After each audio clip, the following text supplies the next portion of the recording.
Shalom, shalom, Shabbat Tov, boa tarde, bom início de semana. Hoje nós estamos fora do nosso local normal e aproveitando o horário de almoço aqui no trabalho secular. O sinal aqui é meio difícil, é meio complicado, então a gente vai pedindo aí as desculpas por alguma queda, ou imagem ser congelada ou algo semelhante. Então nós vamos pedindo desculpas aqui desde já, que o local aqui não é muito bom para dados, para os sinais de dados, ok? Hoje nós estamos no dia 30 de maio do ano 2021 e pelo calendário judaico nós estamos no dia 19 do mês de Sivan, do ano 5781.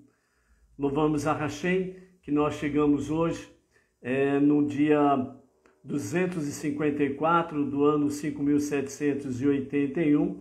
Então nós temos aí a nossa gota de sabedoria do Rebbe, e nesse conjunto que nós temos aqui de 18 ensinamentos, fala-nos especificamente sobre a questão entre mulher e o homem.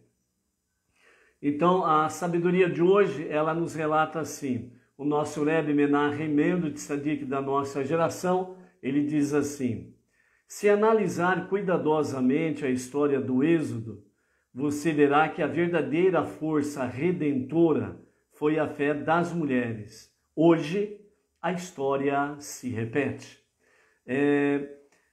Nós estamos no limiar do sexto milênio, o nosso Rebbe já dizia isso, e, portanto, significa que nós estamos no fim do sexto milênio para podermos adentrar no sétimo milênio. E o sétimo milênio é exatamente, ele começa exatamente com a revelação do justo e o verdadeiro Mashiach para a redenção final. Por isso que a revelação do justo e verdadeiro Mashiach seja realmente para os nossos dias, que seja para agora. Amém.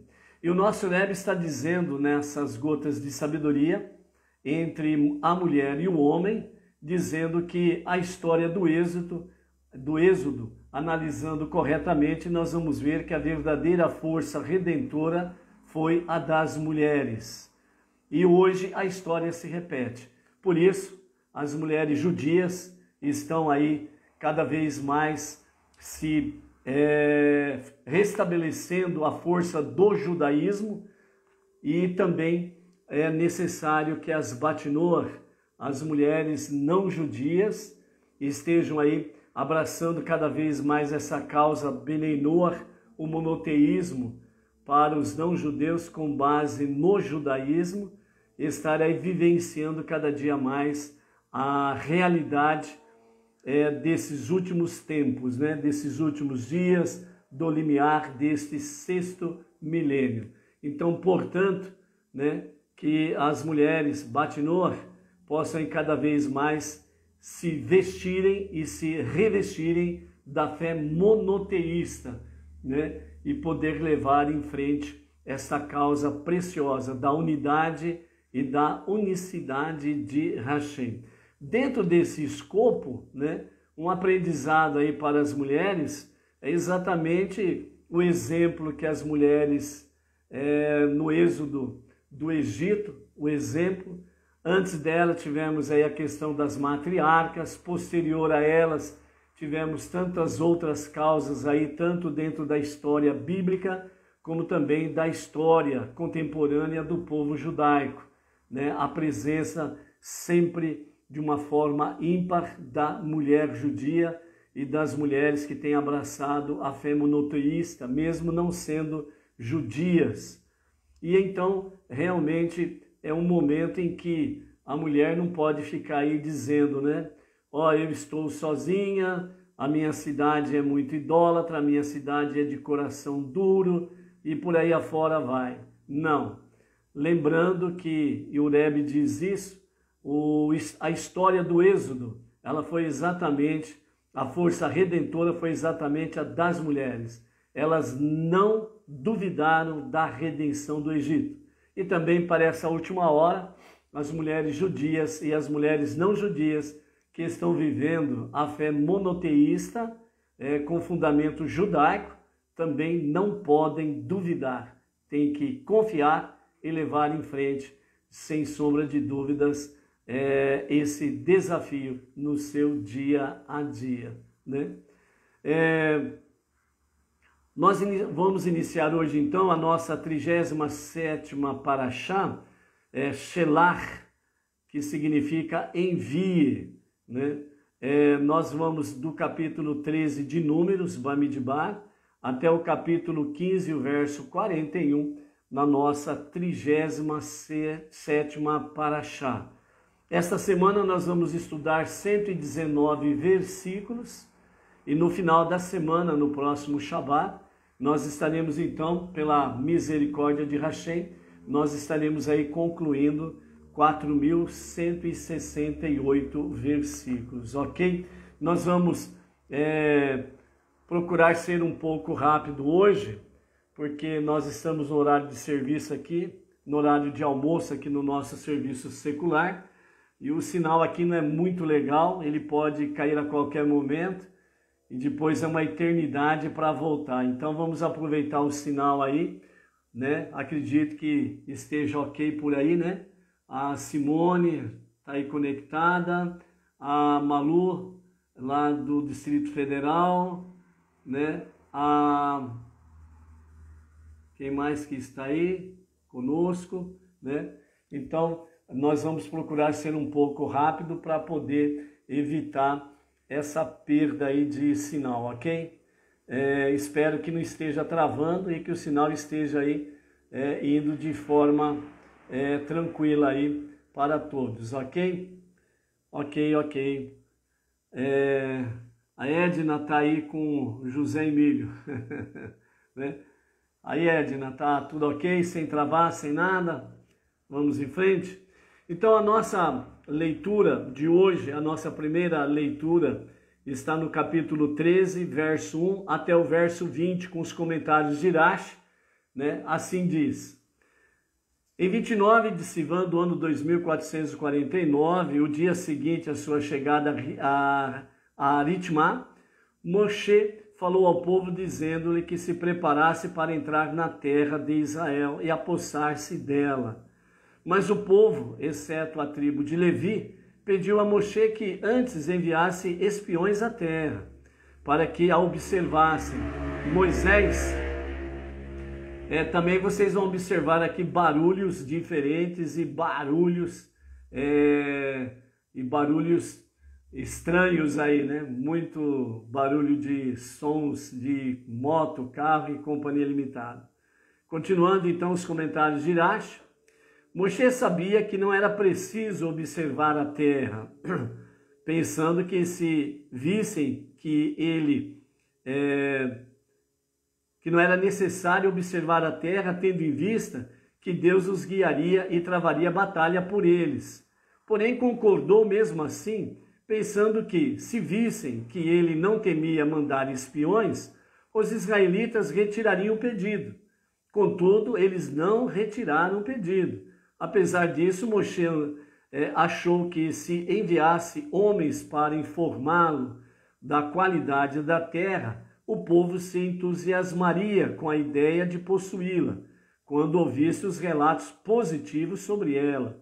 Portanto, consultou a Deus, e Deus falou a Moshe, dizendo: envia homens, se desejares, os quais inspecionarão Canaã, que eu dou aos israelitas. Eu já lhes disse que a terra é boa, porém, se não acreditam em mim, que a inspecionem. No entanto, por duvidarem de mim, agora correrão o risco de interpretar mal o que virem, perdendo a oportunidade de herdar a terra. Enviarás um homem de cada tribo para representar a tribo de seus pais. Cada um deve ser um príncipe entre eles. Com o termo príncipe, Deus referia-se a um membro distinto da tribo, ou o chefe do clã, não os chefes tribais, que tinham sido designados um mês e meio antes. havia necessidade de mandar um representante de cada tribo, porque o principal objetivo da missão era trazer informações sobre a qualidade da terra. E cada tribo se distinguia por qualidades específicas que a fariam valorizar aspectos diferentes da terra. Então Moshe enviou os homens do deserto de Parã, com a permissão de Deus. Eram todos homens distintos, líderes dos israelitas, isto é, os melhores deles. Não obstante, 10 dos 12 não pretendiam apenas inspecionar a terra e informar sobre ela. O que consistia no propósito de outros era exatamente investigar a terra e investigar o que havia nela.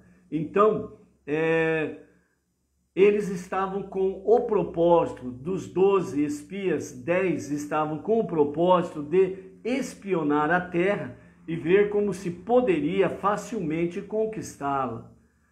E esses eram os nomes desses líderes, desses espias.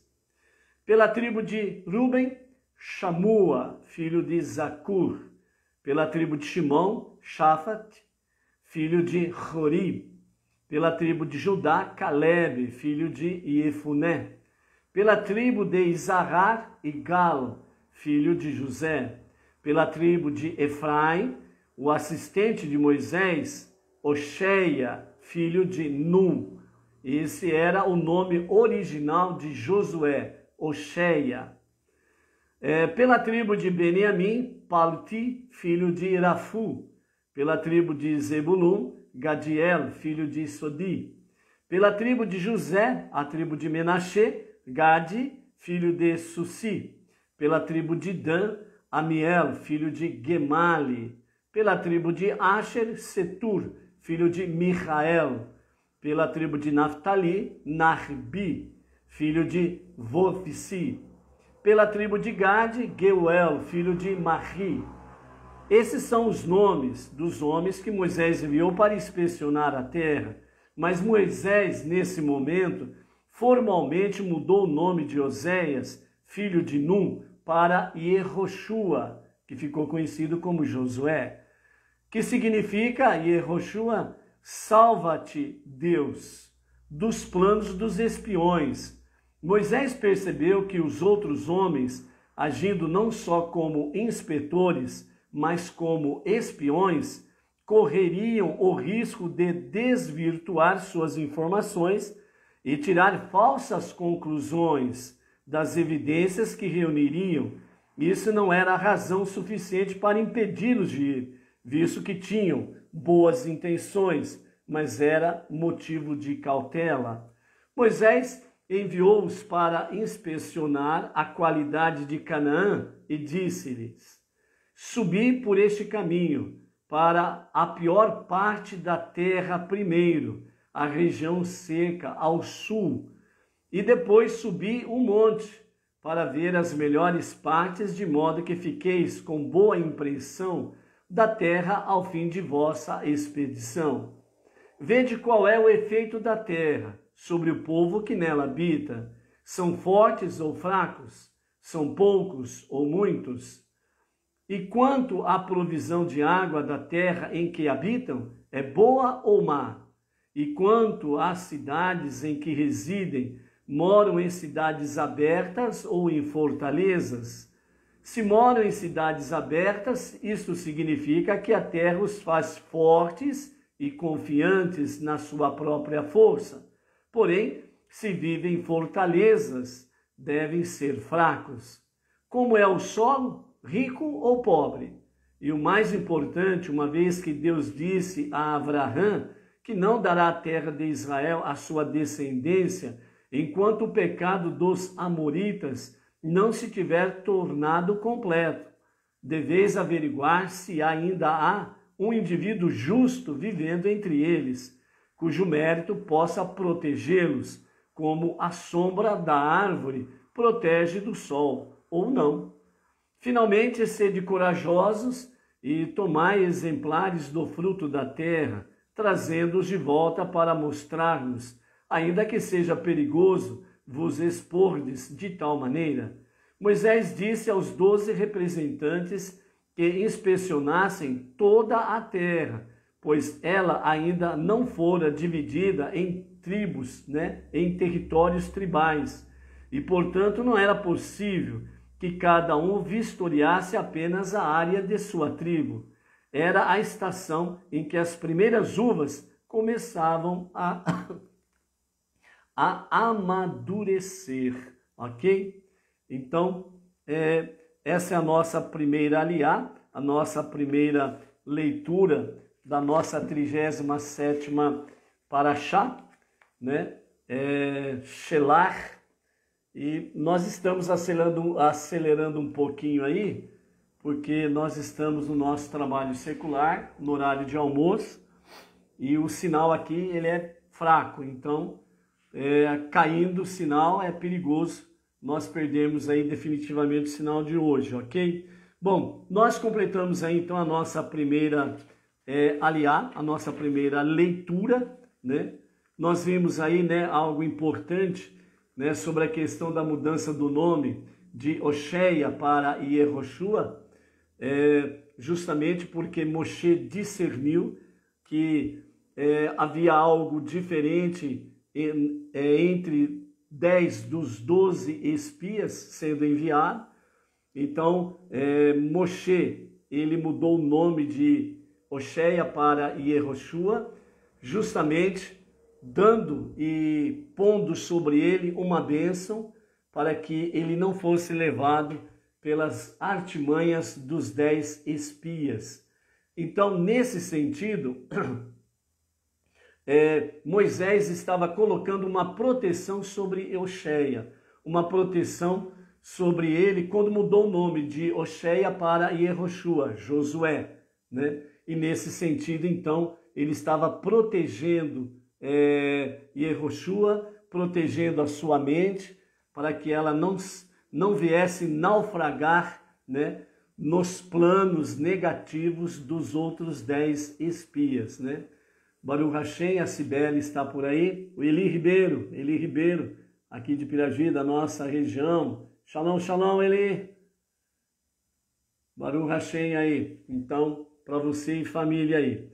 Então, essa nossa paraxá, de nome Shelar, ela significa envie. E a primeira, os capítulos 13 e 14, essa primeira parte que é dividido a Parashá Shelar, ela nos fala sobre a narrativa do pecado dos espiões. Depois nós vamos entrar, depois do capítulo 15, nós vamos entrar já numa segunda sessão desta Parashá, em que ela fala para nós, as diversas mitzvot, os diversos mandamentos que o Eterno orienta aí, sobre a farinha, a libação, a halá, os pães especiais de Shabat, o sacrifício de expiação, vai falar sobre alguma coisa mais sobre o Shabat, e o tzitzit, as franjas. Então nós temos essas duas divisões nessa Parashá Shelar, A questão aqui, segundo os nossos sábios, falam que o envio dos espiões, que é a primeira parte da nossa sessão desta Parashá, ela nos fala realmente sobre uma contradição. Essa contradição qual que é? Deus prometeu a terra prometida, a terra que mana leite e mel. Agora eles chegam às portas, no modo de dizer, para tomar posse da terra. Eles estavam ali na fronteira com a terra prometida. E Moshe disse ao povo, preparem-se para tomar posse da terra prometida. Mas aí o que acontece? O povo israelita vem a Moshe e vem questionar Moshe que seria bom enviar espias para olhar a terra, ver a terra, analisar a terra e etc. e tal. A princípio, Moshe quis questionar, sobre essa questão que não havia necessidade, Mas ele percebeu que o povo estava determinado que enviasse espias. Então, Moshe falou assim, vamos ver, Se eu não concordo, eles ficam mais teimosos ainda e vão querer de todas as formas que sejam enviados espias. Então eu vou aceitar para ver se eles realmente refugam. Se Moshe apoiou, concordou, então quer dizer que está tudo certo, está tudo bem. Então a gente não precisa ter dúvidas e nem medo. A promessa é real e verdadeira, então vamos em frente. Então Moshe concordou, segundo os comentaristas, os nossos sábios, por causa disto. Mas ele concordou e o povo não voltou atrás. Continuaram batendo na tecla. É necessário enviar espias para ver a terra. Então aí Moshe foi e concordou e ao mesmo tempo foi e consultou a Deus sobre essa questão. Deus disse para Moshe, falou, Shelach Lecha, envia por ti, certo? Envia por ti, né? Envia por ti. Então Deus não estava falando que envia por mim. Então por isso Deus disse a Moshe, Shelach Lecha, envia por ti, envia para você mesmo. Eu não preciso. Deus precisava confirmar a terra? Deus precisava que fosse inspecionada a terra? Por isso, os comentaristas registram. Se não confiarem em mim, querem olhar a terra? Vão, envia você. E se você enviar, né, é por sua conta e risco. E envie os principais de cada tribo. E foi assim, então, que Moshe, né, ele concordou e enviou os 12 espias. Quando foi escolhidos os príncipes de cada tribo, estava ali realmente a seleção sobre o melhor homem de cada tribo. Não era aquele que estava em poder, era aquele que estava em evidência. Por isso era chamado de príncipe. Era aquela pessoa que gozava, mesmo não sendo o líder tribal, mas era aquela pessoa que gozava realmente de autoestima e grande respeito no meio da comunidade. Então, dessa forma, foram separados os 12 espias e enviados. Shelach Lecha. O pecado dos espiões não foi, à primeira vista, pelo seu relato, né? E nesse questionamento dos espias, nós vamos entrar mais em detalhes ali na frente, na próxima Aliá de amanhã, quando nós vamos estar lendo e vendo todos os pormenores dessa questão aí. O que precisa chamar a atenção aqui nessa primeira etapa é o seguinte: Deus fez uma promessa e ele disse que a terra era boa, era uma terra que mana leite e mel. O povo que estava ali, as 7 nações que estavam ali, não eram dignos daquela terra. Por quê? Porque a terra era muito excelente em todos os seus níveis produtivos, mas o povo era muito perverso e eles desceram aos mais baixos níveis de rebeldia com Deus e também aos mais baixos níveis do pecado e daquilo que é mal e indigesto espiritualmente falando, para não falar outra coisa. A promessa era real e verdadeira, então Deus fez essa promessa. Eles estavam à porta, era só atravessar o rio Jordão e tomar posse da terra. Mas não, vamos investigar a terra, vamos, melhor dizendo, vamos inspecionar a terra. Então o argumento que eles usaram para com Moshe era de inspecionar a terra, se realmente a terra era boa, se realmente a terra mana leite e mel. Só que dos 12 espias, com exceção de Caleb e Yehoshua, na realidade os outros 10, eles também estavam com a intenção de espionar. Então eles foram para fazer uma espionagem militar. Como que deveria ser feito a preparação para a guerra, para a batalha. Analisando superficialmente, eles estavam errados? Não.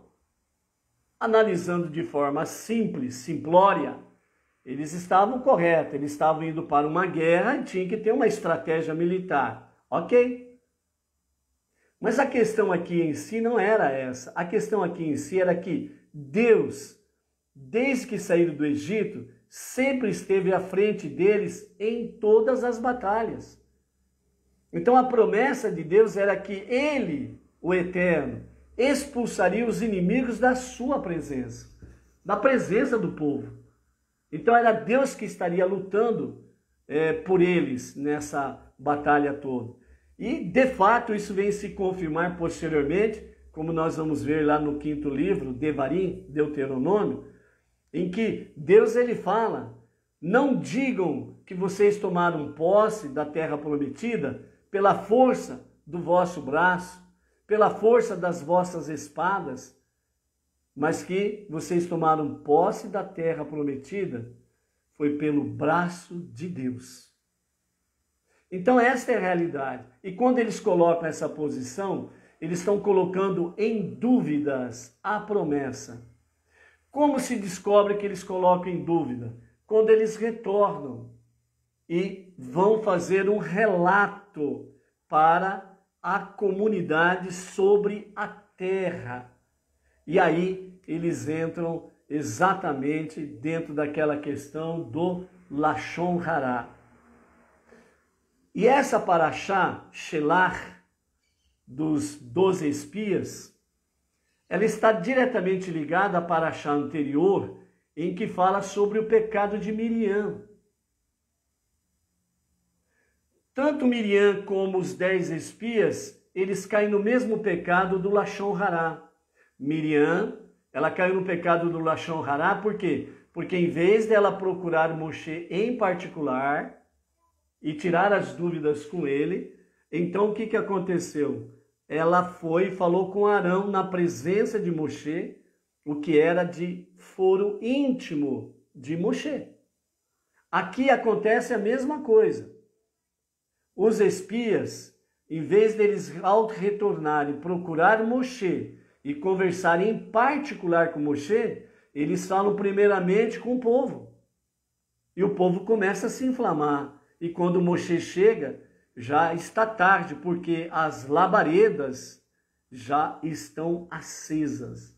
E nesse sentido aí significa que realmente os 10 espias, eles inflamaram o povo contra Deus e contra Moshe. Eles praticaram Lashon Hará. E nós vamos ver que a punição deles é muito mais terrível, porque eles acabaram de ver e aprender a lição de Miriam, mas eles não puseram em prática a lição de Miriam. Então, por isso que essa paraxá ela já está na sequência da questão de Miriam. Por quê? Vem mostrar a realidade, o quanto que nós precisamos ser prevenidos, preparados, estarmos em constante prudência na vigilância dos nossos lábios. O Lashon Hará, ele é assim, é instantâneo, é rápido. Se você não estiver em vigilância, em prudência, o Lashon Hará te engole. E aqui os 10 espias mostram essa realidade. E a punição para eles será bem pior, porque eles acabaram de sair de uma lição de casa e não puseram em prática esta lição. Então, dessa forma, nós vamos ver aí que realmente, os erros dos espiões estão exatamente em não confiar na promessa de Deus. Os nossos dias são difíceis e nós, mais do que nunca, estamos vivenciando os dias de hoje, os nossos desafios. Confiamos ou não confiamos? Vivemos a nossa fé monoteísta ou não vivemos? Então, essas duas parashiot, essas duas porções que nós vimos aqui, Behaloterá, que finalizamos ontem, e essa que estamos iniciando hoje, que a princípio os 2 primeiros capítulos, 13 e 14, vai nos falar especificamente sobre isso. Depois teremos alguns mandamentos para estarmos estudando. Mas essas duas lições de Miriam e os 10 espias não podem sair da nossa cabecinha, não podem sair da nossa mente. E nós precisamos estar aí, de fato, em constante vigilância e prudência. O Lashon Hará pode fazer com que a posse que nós tomamos um pouco antes da nossa porção do Olam Rabá, certo? Por causa da nossa techuvá, o nosso retorno a Deus, ele pode fazer com que você perca essa porção e você vai começar a lutar tudo de novo, batalhar tudo de novo. Então não permita que o Lashon Hará se torne parte do seu palavreado no seu dia a dia, ok? E dentro dessa forma aí, então nós vamos ficando aqui com a nossa aliá de hoje, e com a graça bendita de Hashem, amanhã nós estaremos aqui então para a nossa segunda aliá, com um pouco mais de comentários, observações daquilo que a Torá nos traz e aquilo que os sábios trazem para nós, né? Que o Eterno abençoe a sua vida, a sua família, que o Eterno renove a sua graça sobre a sua vida, a vida da sua família, e que venha fortalecer cada um de nós nessa nova semana, dando-nos realmente bênçãos, vitórias e conquista. Shalom, shalom. Até amanhã.